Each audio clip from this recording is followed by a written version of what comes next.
Orang-orang kenal kamu sebagai mbak-mbak yang selalu viral di akun brand manapun nih yang amin. gitu ya. Semua ini bermula dari aku keterima kuliah negeri saat itu dan aku bingung cara bayarnya gimana. Aku gak bisa kerja, aku gak punya skill apa-apa. Aku kirim CV ke 100-an, yang balas cuma 3. Nah, pertama kali aku kerja itu, gue sering dikata-katain atasan, nunjuk jari di depan muka aku kayak, lu Cak, kalau begini terus, lu gak bakal sukses, denger kata gue. Konten gong pertama aku tuh konten yang bikin orang emosi. Kontennya alhamdulillah tuh naik banget sih, sampai muka aku dipajang di baliho. Aku resign karena alhamdulillah saat itu sudah tercapai. Dari endorsement itu 5 kali lipatnya gaji full time aku. Kamu ada bilang kayak, aku nemu rumusnya nih, aku nemu jalan bisa berhasilnya itu.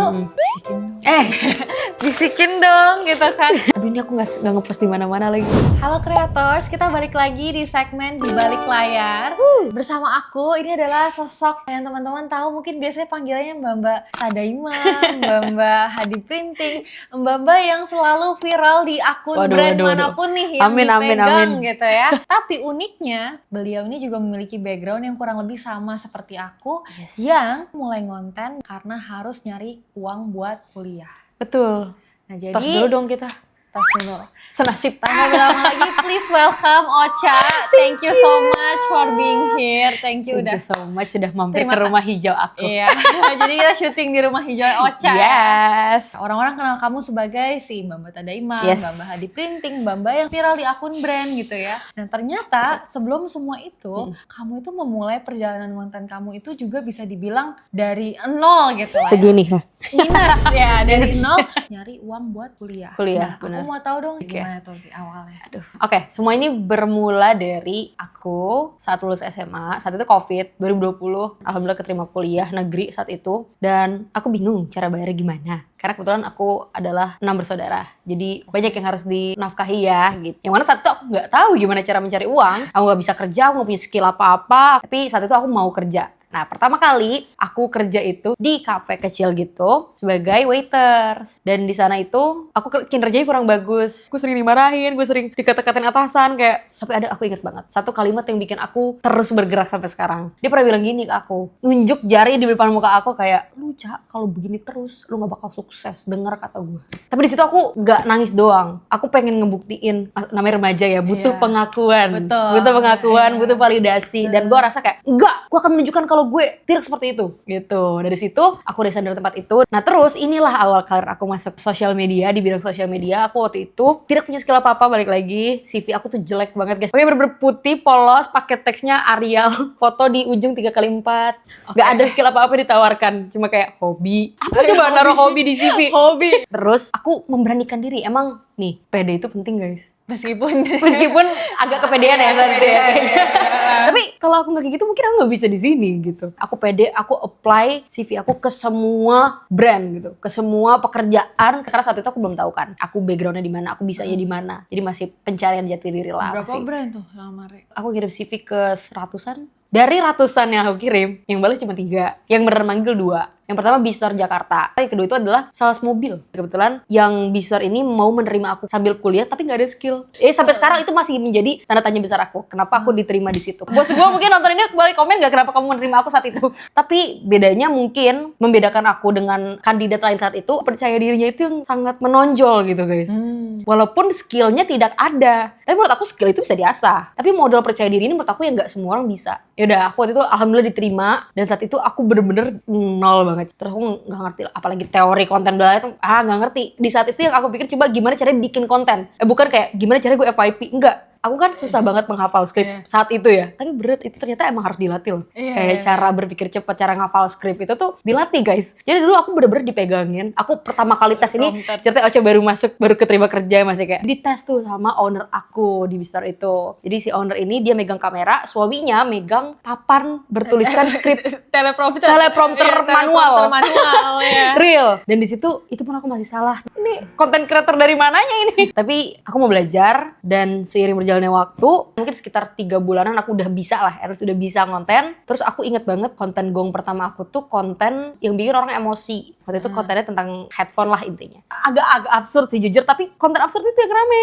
Terus dari situ aku mulai bangun branding di situ. Aku kebetulan dari dulu pakai turban. Emang aku seperti ini dari dulu, tapi tanpa disengaja ini menjadi branding aku. Orang ingat aku karena si turban ini gitu. Mungkin kalau aku nggak pakai turban, aku tidak segampang itu buat diingat. Karena menurut aku kayak keunikan itu bisa dicari dari manapun lagi, ya nggak sih?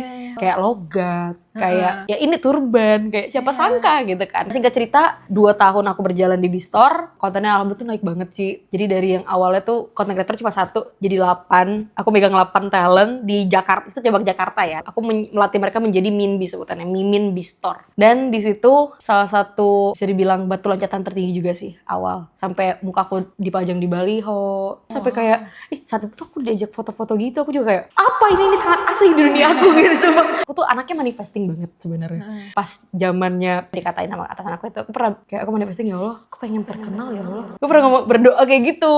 Terus kayak pas di Bistore tuh entah mengapa pelan-pelan terjadi gitu. Makanya aku selalu percaya the power of doa dan manifesting itu. Waktu itu sih alhamdulillah ketemu formulanya. Gimana ramenya di Bistore itu. Dari situ sedihnya aku harus fokus kuliah masuk semester 5, jadi aku resign. Tapi berarti udah kekumpul dong itu uang buat kamu kuliah ya? Oh udah kekumpul banget. Itu berarti full 100% kuliah dari konten? Iya, full 100% dari konten. Konten buat brand ya. Aku ingat banget gaji awal aku tuh 2,5. Tapi nabung aja gitu, jadi irit banget saat itu.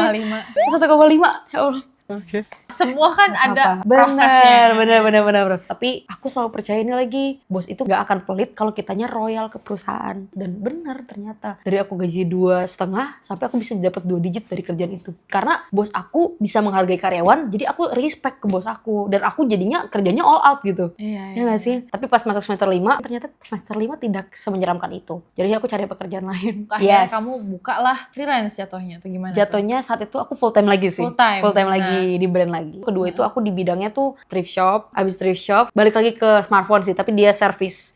Sampai baru ke Tadaima, F&B, baru ke printing. Aku penasaran, kan kamu ada bilang kayak aku nemu rumusnya nih. Aku nemu jalan bisa berhasil. Itu bisikin dong. Bisikin dong gitu kan. Karena kan biasanya kan orang ngembangin akun bisnis itu lebih menantang ya teman-teman ya. Karena kan ya namanya akun bisnis, orang kayak belum apa-apa, aku pasti bakal dijualin gitu kan. Menurut aku strateginya mungkin lebih ke ini sih. Lo tuh harus tahu dulu tujuan konten lo kemana dan tone atau message dari konten lo tuh kemana gitu. Jadi sesuai kontennya apa, brandnya apa, masuk gitu. Jadi nggak yang kan banyak sekarang kayak yang penting kontennya rame, brandnya aja orang nggak tahu brandnya apa gitu kan. Kalau misalnya mau sama-sama selaras antara brandnya berhasil dan konten creator juga berhasil, lah itu harus sama-sama menyesuaikan, berjalan beriringan gitu. Terus yang ketiga menurut aku ada faktor dari aku juga selama ini membangun personal branding diri aku juga. Walaupun aku kerja di brand, aku tetap membangun personal brandingku sebagai cewek-cewek berturban yang kontennya mungkin receh-receh atau kocak-kocak gitu ya. Dari situ aku juga membangun karakter aku. Jadi orang kalau ngeliat muka aku, orang tuh inget apalagi nih gebrakan kontennya dia gitu. Jadi selain strategi, terus tadi yang kedua adalah tahu message dan tujuan dari konten lo. Yang ketiga adalah lo membangun personal branding lo juga. Dan yang terakhir menurut aku adalah, ini agak klise ya, aku selalu buat konten itu dari hati. Aku merasa konten itu adalah passion aku. Jadi aku ngejalaninnya dengan happy, dan aku selalu percaya hal yang dilakukan dari hati, hal yang dilakukan dengan happy, hal yang dilakukan dengan cinta dan passion, itu hasilnya akan berbanding selaras dengan apa yang sudah kita keluarkan gitu sih. Menurut aku audiens tuh ngerasa konten yang asal dibikin, yang asal kayak gue harus ngejar KPI, asalnya itu, mungkin audiens akan ngerasa itu kontennya tidak menyentuh itu, nyenggol itu, ngerti gak sih? Gak kurang dapet, benar menurut aku. Dan tadi kamu ada mention kalau fondasi kamu salah satu yang ngebangun semua itu karena kamu punya percaya diri. Cuman penasaranku tuh adalah, sorry banget tuh saya kayak belum ada background apapun, bocil yang baru mulai gitu kan, CV aja begitu.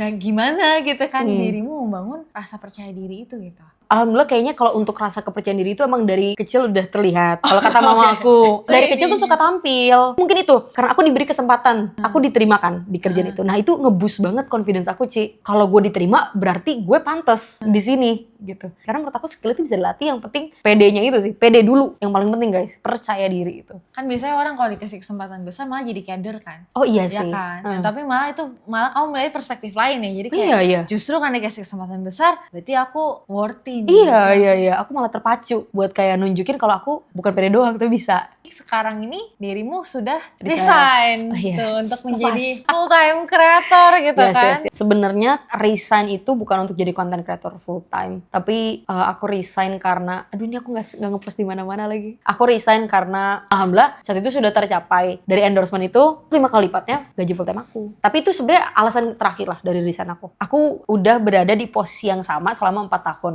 yaitu content creator untuk brand. Dan aku rasa 4 tahun itu udah waktu yang sangat amat cukup untuk aku ada di satu tempat. Aku pengen step up. Pertama sebenarnya aku punya plan lebih ke arah bisnis ya. Sebenarnya adalah impian aku dari lama tuh, dan aku rasa kalau misal aku masih kerja full time aku tidak bisa menggapai mimpi aku itu. Dan plannya aku belum bisa di-spill ya guys. Ya.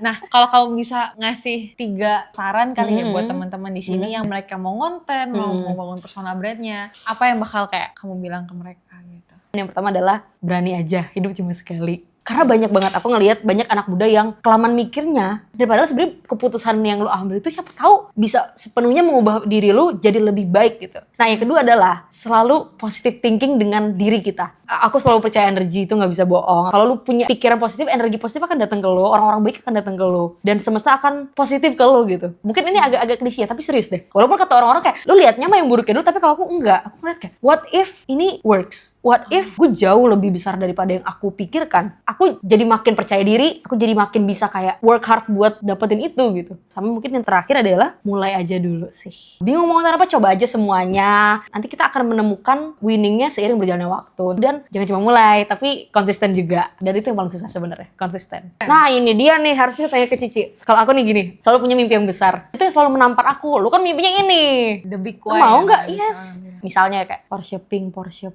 Tapi gue nggak gimana mau Porsche Pink kalau nggak konsisten gitu. Dan itu selalu menampar aku gitu. Amin. Amin. Amin ya Allah. Amin. I think that's it. Yes. Ya, that's a wrap. Thank you so much Ocha. Thank udah you mau berbagi juga. di balik layar kali Seru ini. banget. Semoga teman-teman dapat berkat dari sini. Jangan lupa Amin. like, share, save, subscribe, dan thank you Ocha. Thank you Cici. Sampai jumpa di Bye. video selanjutnya. Dadah.